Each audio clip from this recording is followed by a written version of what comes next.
Coach, just go on with the last two games in terms of the comfortability of just employing different schemes, especially with switching. How would you assess how those guys have looked? The second group with Tate, Tari, all these guys trying to switch? They look good. They look good in the switching. When we have guys, like-sized guys, and we try to switch a bunch, it's really on the five-man for the most part. I mean, Tate and Tari, they're going to guard their guys, and when they switch, there's no drop-off or anything, but it's when the perimeter guy screen, or the big screens for the perimeter guy, and now we have Ooze out there guarding a smaller guy, and he did a good job. He tips the ball away. He's active. He gives him an angle to the rim and then blocks the shot. So, I like it. I like it. What did you see from your team in the third quarter when they went from a 10-point lead to just completely taking over? Yeah, I was a little disappointed at halftime as far as like our lackadaisical play in the second quarter. I thought we started the game well, but the second quarter we just didn't play well. Scoot made the last three, which put us up 10, but I challenged the team at halftime to play better, especially on the defensive end, and start the third quarter like we started the game and have the right attitude going into that third quarter. This seems to be a team that enjoys playing for one another. When they have this sort of balanced scoring, do you get a sense that they really feed into that, seeing other guys succeed? Yeah. I mean, we have an unselfish group for the most part. We have a group that wants to do the right things. We're just young, so sometimes that gets in our way. But when the ball is moving, everybody gets a piece, everybody's feeling good.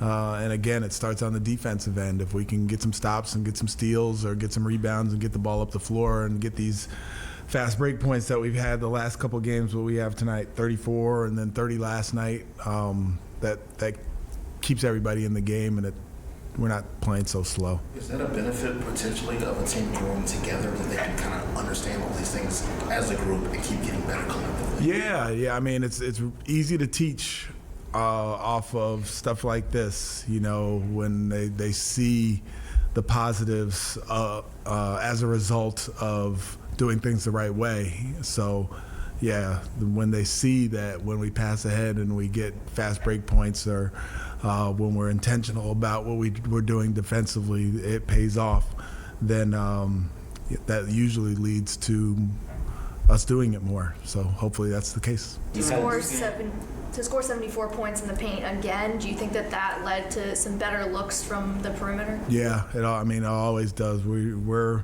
This season has become a paint season for us. We're not shooting the three incredibly well. We shot it well tonight. We didn't shoot a bunch, but we're killing the paint. we're turning the corner and getting the ball into the paint. We're rolling and finishing in the paint. We're offensive rebounding and finishing in the paint. So, when you do those things, then teams start to, try to protect it a little bit more, and it gives you some more opportunities on the perimeter. During pregame, you talked about how the game is starting to slow down for Jalen as went into his decision making. Yep. Would you also credit that to how efficient his performance was tonight? Yeah, definitely. He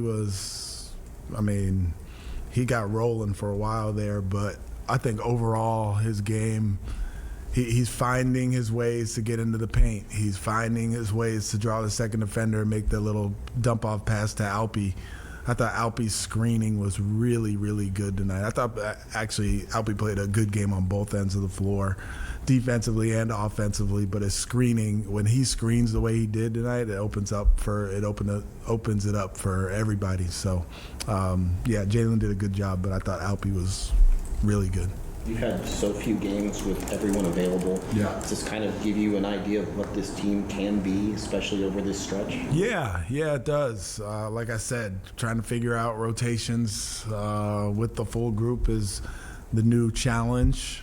Making sure everybody, trying to figure out which groups play well together, and the whole Scoot, Jalen, should we, have one out there at all times. With the whole group, we're figuring it out. So, it's good to have the whole group out there, and it's been a good 2 games. And we have another one coming up, and we have a day off tomorrow, which will be nice, and then Brooklyn coming in. You just finished talking about LP. How has these last couple of weeks been? Because when you guys came back from the All-Star break, it seems like he was struggling to get going again, but over the last 2 games, he's really picked it up. Yeah, he's definitely picked it up. He has done what I've wanted on the defensive end, and that's always good. But when Jalen and Scoot are out there, it makes the game a little bit easier for Alpy.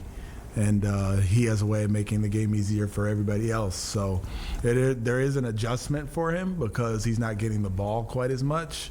His usage is not as high as it was prior to All-Star break, but it's just a simpler game for him. And when he can play an easy game, he can really do some special things like he did tonight, where he only took 9 shots, but he had 15 points and 14 rebounds and played a solid defensive game. So, yeah, hopefully he's breaking out of that a little bit. And, yeah, when we have our whole group, it makes it a little bit easier.